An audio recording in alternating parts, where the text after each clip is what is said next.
Never go to that ranch, James. Promise me. My wife Carmen had always called it worthless desert land. After her sudden death, the lawyer handed me keys and said the Texas property was now mine. Since Carmen always claimed it was valueless desert, I planned to sell immediately. But curiosity made me drive out for one look before calling a realtor. The moment I unlocked that front door, I went numb with shock. The worthless land was a $50 million oil operation. But Carmen hadn't just left me a fortune. She'd left me something else hidden deep in an underground bunker that would reveal far more family secrets than I ever imagined. If you think you know what family secrets I found behind that locked door, drop a comment below and tell me where you're tuning in from. I sat in Mr. Sterling's wood-paneled office 3 weeks after burying my wife, staring at the mahogany desk between us. The lawyer's office smelled of leather and coffee, but all I could think about was Carmen's roses dying in our backyard because I kept forgetting to water them. In 32 years of marriage, Carmen Rodriguez had been my anchor. She'd never been demanding, but about one thing she'd been absolutely firm. I was never to visit her family's old land in West Texas. "Just empty desert, my love," she'd say. Nothing but dust and bad memories. I'd respected her wishes, even when curiosity gnawed at me. That was our way. I trusted Carmen completely. But Carmen was gone now, taken by a stroke on a Tuesday morning while watering those roses she loved. The funeral had been a blur of casseroles and condolences of my 3 children, Adrian, Diego, and Catalina, flying in from Houston, Denver, and Austin just long enough to see their mother buried in San Fernando Cemetery. Then they scattered back to their busy lives, leaving me alone with silence that felt like drowning. "Mr. Rodriguez." Sterling's voice was gentle. He was thin with silver hair and kind eyes behind wire-rimmed glasses.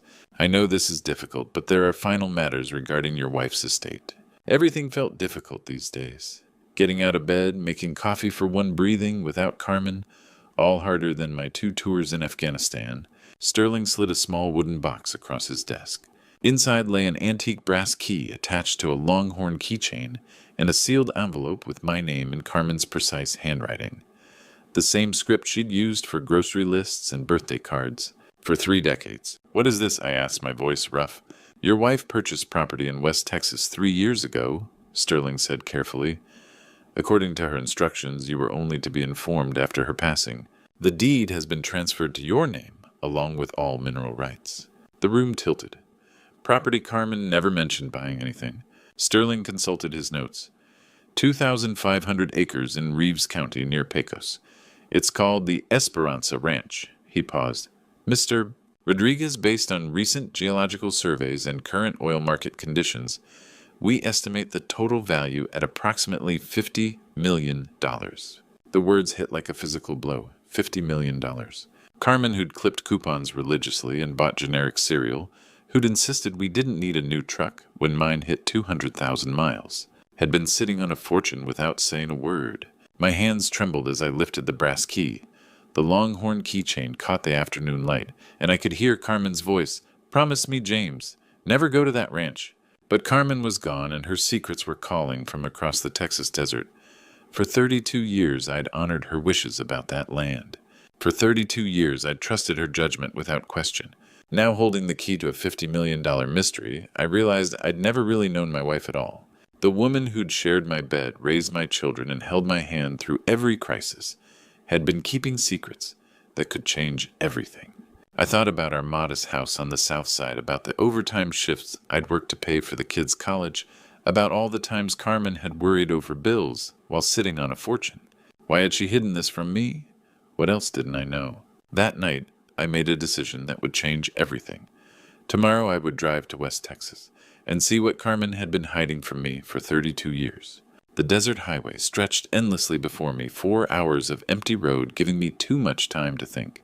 I'd left San Antonio before dawn, Carmen's words echoing in my memory. "Nothing but worthless desert land, my love. Just dust and memories." But if that were true, why had Sterling's surveys shown $50 million in oil deposits? The landscape around Pecos was harsh and unforgiving. Endless scrub brush and rocky outcroppings under a merciless sun. This was oil country where fortunes were made on geological gambles and families feuded over mineral rights. When I turned onto the dirt road marked Esperanza Ranch, my breath caught. This wasn't the abandoned wasteland I'd expected. A pristine gravel drive wound between maintained fence posts toward buildings that looked like a magazine spread about luxury ranches. The main house was stunning, native stone and weathered timber with a wraparound porch and large windows catching morning light. Beyond it stood a restored barn outbuildings, and in the distance oil derricks pumping steadily against the blue sky. A weathered man in his 60s emerged from the barn, wiping his hands on a rag. "You must be Mr. Rodriguez," he said, extending a calloused hand. "I'm Wade Thompson. Been managing this place for your wife for 3 years?" "3 years," I repeated, still processing what I was seeing. "Wade, I had no idea any of this existed until yesterday." His face softened. "Mrs. Rodriguez was specific about that. Said you weren't to know until after she passed." He gestured toward the house. "She spent every penny fixing this place up, turning it from a wreck into something special." As Wade led me through the property, Carmen's secret project became clear. She'd restored everything. Buildings operations even brought the oil wells online with a company from Midland. The house was furnished with her impeccable taste, comfortable leather furniture and family photos I'd never seen. The oil discovery was pure luck, Wade explained as we stood looking out over the derricks. Mrs. Rodriguez bought this because it was her grandmother's homestead. The petroleum company approached her about mineral rights 2 years ago. Turned out to be one of the richest deposits in West Texas. Carmen had grown up poor daughter of migrant workers who'd scraped together enough to buy this land in the 1940s. Her family lost it during the oil bust of the 1980s, and somehow my wife had quietly bought it back. "Why didn't she tell me?" I asked. "Can't say for sure," Wade replied carefully. "But Mrs. Rodriguez talked about wanting to surprise you, having something special for the family. She was always planning, always thinking 3 steps ahead." I was still processing this when my phone rang. Adrian's name flashed on the screen, and something cold settled in my stomach. My eldest son never called unless he wanted something. "Dad," his voice was sharp, businesslike. "We need to talk. Diego and I know about the ranch. We're flying in tomorrow, and we expect a full explanation." The line went dead. I stared at my phone, wondering how my sons had learned about Esperanza Ranch so quickly, and why their first instinct was confrontation rather than conversation. Wade watched me with an expression suggesting he'd dealt with difficult family situations before. "Your boys?" I nodded, already dreading tomorrow. Carmen had kept this place secret for 3 years, but somehow less than 24 hours after I'd learned about it myself, my sons were making demands. The Texas sun beat down mercilessly as I stood on my wife's secret ranch, holding the key to a $50 million mystery, and facing the reality that my children saw dollar signs where I saw Carmen's final gift. They descended on the ranch like vultures arriving in a black rental SUV that kicked up dust clouds. My sons, who hadn't visited once since their mother's funeral, had coordinated overnight flights from Houston and Denver. Adrian stepped out first, his expensive suit absurd against the Texas landscape. At 32, he'd inherited Carmen's intelligence, but none of her warmth. Diego followed 29 and soft from too many business lunches. Both carried themselves with entitled swagger. Catalina arrived separately, in her Honda Civic, from Austin. At 26, she still had Carmen's gentle eyes, though today they were clouded with confusion. She'd always been our peacemaker.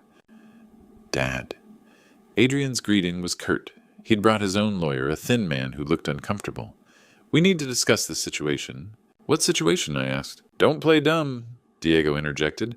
$50 million, Dad. Mom sat on $50 million and never told us." Wade emerged from the barn, saw the family gathering, and quietly retreated. "Your mother had her reasons," I said carefully. "Her reasons for what? For making you sole beneficiary, while cutting her children out." Adrian's laugh was cold. "For hiding the biggest windfall this family's ever seen." "She didn't cut anyone out. This was her family's land. Money that should have secured our futures," Diego interrupted. "Paid off loans, helped with houses, funded college accounts." "What college accounts?" "None of you have children. You're too busy with careers to think about family." Catalina flinched like I'd slapped her. "That's not fair, Papa," she said quietly. "We're trying to understand why Mom kept this secret from all of us." Adrian sensed his opening. "Exactly, Cat. Think logically. Dad had to know. Married couples don't hide $50 million purchases. He's been playing us acting like the grieving widower while sitting on a fortune." "That's not true," I protested. "Then explain it," Diego pressed. "Explain how Mom bought 2,500 acres without you knowing. How she managed renovations, hired staff, coordinated with oil companies, all while keeping you in the dark. I couldn't explain it because I didn't understand it myself. Carmen had been meticulous about finances, discussing every major expense. The idea she'd orchestrated this without my knowledge seemed impossible. Maybe they're right, Papa, Catalina said softly. Maybe you did know about this place. Maybe you're trying to figure out how to keep it all for yourself. Her words hit harder than any physical blow. My daughter, who'd once crawled into my lap during thunderstorms, was looking at me like a stranger, like I was the kind of man who'd lie to his children about their mother's legacy. Cat. I started, but she was already turning away, walking toward her brothers with defeated posture. Adrian's satisfied smile told me everything. This wasn't about understanding Carmen's choices or honoring her memory. This was about money, pure and simple, and my sons had just turned my daughter into their weapon against me.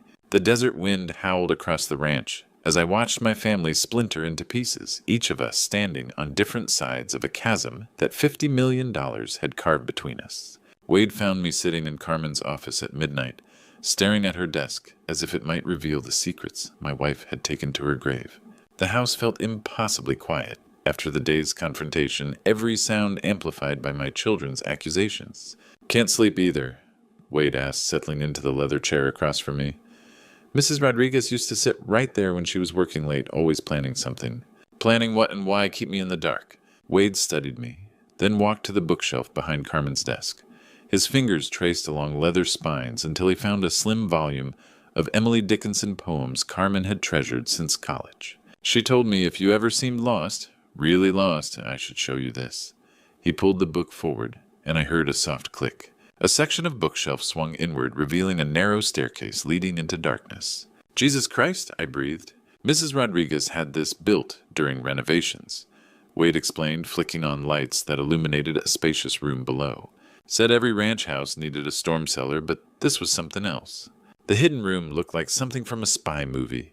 Multiple monitors lined one wall, connected to sophisticated computer systems. Filing cabinets stood along another wall, and in the center sat a leather chair facing the largest screen. But what caught my attention were hundreds of video files displayed on the monitor. Day 1 for James, when he's ready. Day 30, about the boys. Day 100, the truth about the money. 365 files total, one for every day following Carmen's death. She made videos, I whispered. Started recording 6 months before she passed, Wade said. Spent hours down here talking to that camera like you were sitting right there. With trembling hands, I clicked the first file. The screen filled with Carmen's face. Not the tired version from her final months, but the vibrant woman I'd fallen in love with. Her dark hair was pulled back in the simple ponytail she'd worn, gardening eyes, holding that spark of mischief that had first captured my heart. Hello, my love, she said, her voice clear as if she were beside me. If you're watching this, then I'm gone, and you found the ranch despite my warnings. Tears blurred my vision as she continued. I know you're confused, probably angry, wondering why I kept this from you. The truth is, James, I bought back my grandmother's land because I discovered something about our sons that broke my heart. Something I couldn't tell you while alive because I needed to protect our family first. Carmen's expression grew serious. Adrian has been laundering money for a cartel operation out of Houston for 2 years. Diego has been running a Ponzi scheme through his energy consulting business, stealing from investors' retirement funds. I have evidence of everything, James. Bank records, recorded conversations, documentation that could send both boys to federal prison for decades. My world tilted. My sons, successful, educated men I'd raised to value honesty, were criminals. I bought this ranch with money from my grandmother's jewelry pieces I'd kept hidden since she died. I wanted to create something clean for our family, something built on love instead of lies. But I knew someday our sons' crimes would catch up with them, and we'd need leverage to protect Catalina and ourselves. Carmen leaned closer to the camera, her voice dropping to the intimate tone she'd used during our most private conversations. There's one more secret about Diego that will break your heart, my love. But first you need to see all the evidence I've gathered. Following Carmen's video instructions, Wade led me to the old barn, our flashlights cutting through darkness. The structure looked weathered and abandoned, but Wade's confident stride suggested otherwise. Mrs. Rodriguez was clever, he said, pulling aside a loose board near the back wall. Anyone snooping would see nothing but an old barn. The hidden panel revealed a steel door with an electronic keypad. Wade punched in Carmen's birthday and the lock clicked open. Beyond lay concrete stairs descending into what could only be described as a professional bunker. She had this built during renovations, Wade explained as fluorescent lights flickered on. Told contractors it was a tornado shelter, but she installed power ventilation and internet that would make the FBI jealous. The underground room was larger than Carmen's office with industrial shelving and sophisticated computers. But what dominated the space was a massive evidence board covering one wall. Photographs, documents, timeline charts, and red string connecting elements like a detective show. How long was she working on this, I asked. 3 years. Started right after she bought the ranch. Said she'd stumbled onto something that made her sick about the boys. The evidence was meticulously organized. Adrian's section showed bank records from accounts I'd never heard of, photographs of him meeting known criminals, and transcripts of recorded conversations discussing money transfers and cleaning operations. Millions of dollars flowing through shell companies and offshore accounts. Diego's section was equally damning. Investment statements showing fabricated returns, client lists of elderly retirees who'd trusted him with life savings, and spreadsheets tracking how he'd robbed Peter to pay Paul while skimming massive fees. The Ponzi scheme had been running 18 months and was collapsing. She recorded phone calls, I asked, examining a transcript. Had help from a private investigator out of Dallas, Wade said. Former FBI guy who specialized in white-collar crime. Carmen paid him to document everything legally. As I continued examining evidence, a medical file caught my attention. Diego's name was on the tab along with records from Houston hospitals and specialists. The diagnosis was clear chronic kidney disease, stage 4, progressing rapidly toward complete renal failure. He's dying, I whispered. Mrs. Rodriguez found out 6 months ago. Wade confirmed. Diego had been hiding it, probably didn't want to appear weak to investors. But Carmen knew the signs from when her father went through it. The medical reports painted a grim picture. Diego would need a transplant within the year, possibly sooner. Best matches typically came from immediate family. Carmen had been tested and found compatible, but she'd never told anyone. She was going to save him, I realized, even knowing what he'd done. Wade nodded. That's who she was. But then the stroke took her, and now I stared at the medical files, understanding dawning. Diego's crimes weren't just greed. They were desperation. A dying man trying to secure money for his family before his body failed. It didn't excuse what he'd done, but it explained the urgency. The meeting was set for Monday morning. Adrian and Diego arrived with their lawyers, confident they would walk away with millions. They'd convinced Catalina to drive up from Austin again, her presence clearly intended as emotional leverage against me. I sat at the head of the conference table in the ranch's dining room, which Wade had transformed into a professional meeting space. Across from me, representatives from Lone Star Energy waited with contracts and geological surveys spread before them. Dad, Adrian began, his voice condescending. Our proposal is simple. A 3-way split of all assets with professional management for maximum returns. Diego nodded, pulling out financial projections. I've run the numbers. We're looking at generational wealth, trust funds, debt payoffs, maybe a family foundation in Mom's name. The irony of Diego discussing trust funds while running a Ponzi scheme wasn't lost on me, but I kept my expression neutral.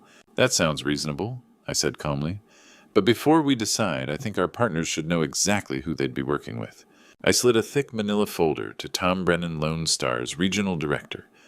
Financial records for both my sons going back 3 years. Thought you might want to review them before any long-term agreements. Adrian's smile faltered as Brennan opened the folder. Bank statements, transaction records, recorded conversations. Everything Carmen had documented about their crimes. What the hell is this? Adrian demanded. Evidence, I replied. Evidence that my eldest son has been laundering money for a Mexican cartel using his law practice as a front. And evidence that Diego has been operating a Ponzi scheme defrauding elderly investors. The room fell silent except for pages turning. Brennan's expression grew increasingly grim. These are serious allegations, Diego said, voice shaking. Dad, you can't believe... I believe what the evidence shows... I interrupted. Phone records, bank transfers, witness statements. Your mother spent 3 years building an airtight case. Catalina stared at her brothers in shock. Is this true, Adrian, Diego?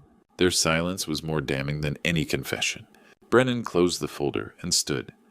Mr. Rodriguez, Lone Star Energy cannot continue our partnership under these circumstances.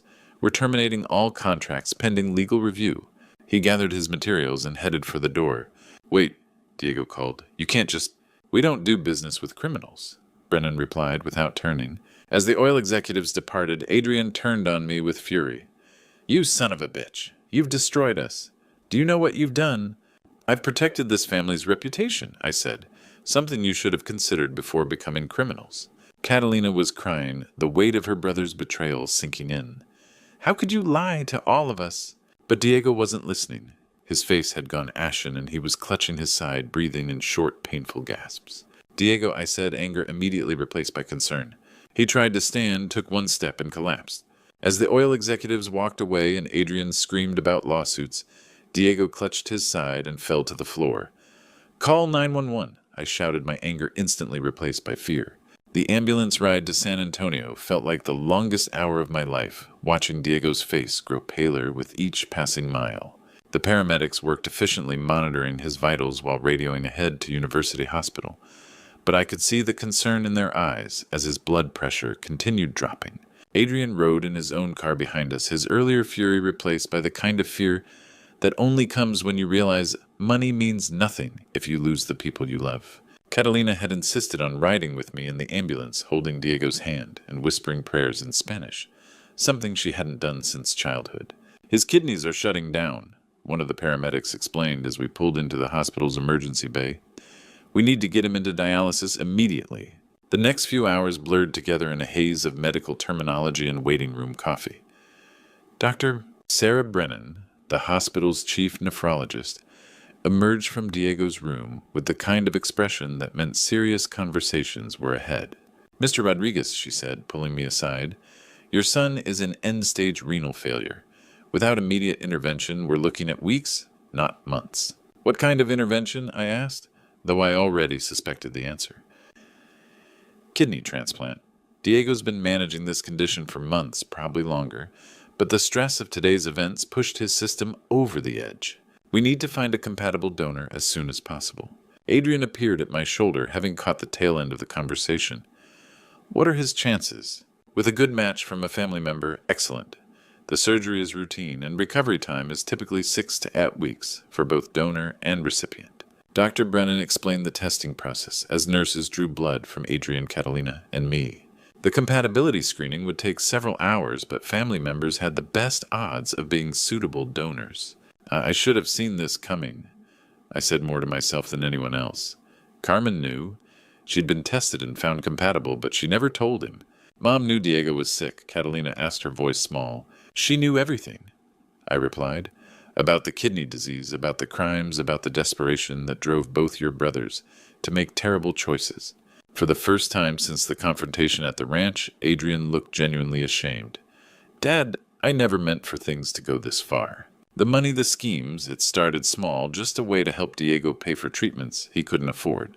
And then it became about more than medical bills, I said. Yeah, he admitted. It became about proving we were successful, about living up to some image we thought we needed to maintain. Mom would be ashamed of what we became. Catalina reached across the waiting room chairs to take her brother's hand. She would be proud that you're here now that you're trying to save Diego. As we sat in the sterile hospital waiting room, something shifted in our family dynamic. The anger and accusations that had defined our relationships since Carmen's death began giving way to the kind of love that had always existed underneath. Complicated, sometimes painful, but unbreakable. I'm sorry, Papa, Catalina said quietly. I should have trusted you. I should have known you'd never hide anything important from us. You were protecting your brothers, I replied. That's what family does. Dr. Brennan returned as the sun was setting outside the hospital windows, carrying a manila folder with our test results. But instead of the relief I'd expected to see in her expression, there was confusion, maybe even concern. Mr. Rodriguez, we have the test results. There's something unusual we need to discuss. In the quiet consultation room, Dr. Brennan spread the lab results across the table, her expression troubled. The fluorescent lights hummed as she arranged papers with careful precision. Mr. Rodriguez, she began gently, the compatibility testing revealed something unexpected. You're not a match for Diego, but the blood work showed genetic markers that prompted additional tests. She slid a DNA analysis toward me. The technical language was dense, but the conclusion was clear. Probability of paternal relationship, 0.0%. I don't understand, I said, though part of me already did. Diego is not your biological son, Dr. Brennan said softly. The genetic markers indicate no familial relationship. I'm sorry. I know this is shocking. 29 years of fatherhood flashed before my eyes. Teaching Diego to ride a bike, helping with homework, celebrating his successes. All built on a foundation I'd never questioned. There has to be a mistake, I whispered. We ran the test twice to be certain, she replied. I'm truly sorry. The drive back to the ranch passed in a blur. Wade guided me to Carmen's secret room without a word. With trembling hands, I clicked on the video labeled Final Message about Diego. Carmen's face filled the screen, looking tired, older, as if her secrets had finally become too heavy. My darling James, she began, if you're watching this, then you know the truth about Diego. I can only imagine your pain right now, and I'm so sorry for what I did to our family. Tears blurred my vision as she continued. When you were deployed in Afghanistan for your second tour, I was lonely, scared, and made the biggest mistake of my life. I had an affair with Jeff Collins, a man I met at the base support group. It only lasted a few weeks, but Diego was conceived during that time. I felt like I'd been punched in the stomach. My wife, my Carmen, had betrayed me while I was serving our country. I wanted to tell you when you came home, but when I saw you hold Diego for the first time, saw the love in your eyes, I couldn't destroy that. You became his father in every way that mattered, James. You raised him, loved him, shaped him into the man he became. Carmen's voice broke with emotion. I kept Jeff's contact information all these years through a private investigator. He moved to El Paso, became a construction foreman, married, had other children. He never knew about Diego, but when I learned about the kidney disease, I had him tested secretly. He's a match, James. Her voice dropped to a whisper. The ranch, the oil money. It was my way of trying to make amends for the lie I've lived for 29 years. I wanted to give you something valuable, something that would secure your future, because I knew someday the truth would come out, and you might never forgive me. Carmen leaned closer to the camera, tears streaming down her face. Jeff Collins lives in El Paso. He's a good man who made a mistake with a married woman 30 years ago. The private investigator's contact is in the blue folder. Jeff doesn't know about Diego, but I believe, I pray, that he'll want to help save the son he never knew he had. The screen went dark, leaving me with a truth that had shattered everything I thought I knew about my marriage, my family, and my life. Through my tears, I heard Carmen's final words, I'm sorry, James. I'm so sorry. 2 weeks later, I sat in a coffee shop in El Paso across from a man who had Diego's eyes. Jeff Collins was 54, with graying temples and weathered hands of someone who'd spent decades in construction. I never knew, he said quietly. Carmen never told me she was pregnant. If I'd known, I would have tried to help. She was protecting everyone, I replied. Carmen always thought 3 steps ahead. Jeff showed me pictures of his wife and 2 teenage daughters. I've been married to Linda for 22 years. My girls don't know about what happened with Carmen. But when you told me about Diego needing a kidney, I knew I had to help. The compatibility testing at El Paso General took 3 days. Jeff was a perfect match. While waiting for surgical scheduling, I got to know Diego's biological father. Decent, hardworking, the kind of man who coached Little League and helped elderly neighbors. I want to meet him before the surgery, Jeff said. I need him to know I'm not trying to replace you as his father. The meeting took place at the ranch. Diego, still weak, but determined, sat with Adrian and Catalina on the porch, a united front I hadn't seen since childhood. You have your mother's stubborn streak, Jeff said with a sad smile, and apparently my kidney's tendency to quit working. Diego laughed despite everything. Lucky me on both counts. Giving you a kidney isn't about claiming you, Jeff continued. James Rodriguez raised you, loved you, shaped you. I'm just grateful I can help. After Jeff left to prepare for surgery, my children asked to speak with me privately. We sat in Carmen's old office, the weight of recent revelations heavy between us. Adrian spoke first, his voice breaking. Dad, I'm so sorry. For the crimes, for turning Catalina against you, for questioning your integrity, when you've been nothing but honest your whole life. I'm sorry too, Papa, Catalina whispered. I should have trusted you. Should have known you'd never hide anything important from us. Diego, despite his weakness, leaned forward. You had every right to walk away from me when you learned I wasn't your biological son. Instead, you're helping save my life. I don't deserve your forgiveness, but I'm begging for it anyway. I looked at my 3 children. broken, ashamed, but finally honest, and felt Carmen's presence in the room. "You're my children," I said simply. "Not because of blood, but because of choice. Because of love. That doesn't change because you made mistakes." "Even after everything we did?" Adrian asked. "Especially after everything you did. That's what real fathers do. We love you through the worst of yourselves and help you become better." The surgery was scheduled for the following month. Adrian began cooperating with investigators working to return stolen funds. Diego reached out to his victims trying to make amends. Catalina took leave from teaching to coordinate everything. Carmen would be proud, I told Catalina one evening as we watched the oil derricks pump in the distance. "She would be proud of you most of all," she replied, "for choosing forgiveness over anger." The night before Diego's surgery, I sat in Carmen's secret room one final time. Her image filled the screen, beautiful and hopeful. "I know you're angry with me, James," she said, "but I hope you'll understand that everything I did was about love. Complicated, imperfect human love." As I headed upstairs, I realized she was right. Carmen had been right all along. Family isn't about blood. It's about the people who choose to love you, protect you, and never give up on you. Even from beyond the grave, she was still teaching us what really mattered. The oil derricks continued their rhythm outside, pumping wealth from the earth Carmen had reclaimed. But her real treasure wasn't measured in dollars. It was the lesson that love, forgiveness, and second chances could heal even the deepest wounds. Looking back on everything that happened after Carmen's death, I realized how close I came to losing my family forever. The secrets, the lies, the money, they nearly destroyed us all. But sometimes God has a way of using our darkest moments to teach us the most important lessons. Don't be like me, friends. Don't let pride and anger blind you to what really matters. When I discovered my son's crimes, my first instinct was revenge. When I learned about Carmen's affair, I wanted to hate her memory. But God showed me that forgiveness isn't about what others deserve. It's about what love requires. The truth is, this true story taught me that family isn't defined by blood or perfection. It's defined by the choice to keep loving, even when it hurts. Diego may not share my DNA, but he's my son because I chose to raise him, protect him, and forgive him. That's what real fathers do. Carmen's ranch became more than just inheritance. It became a place where broken people learn to heal.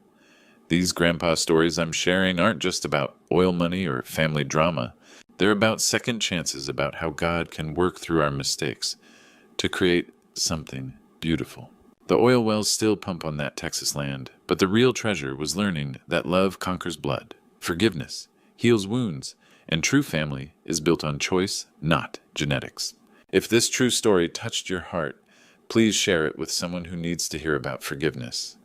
Subscribe to hear more grandpa stories about life, love, and the lessons that matter most. Tell me in the comments, what family lesson has shaped your life the most?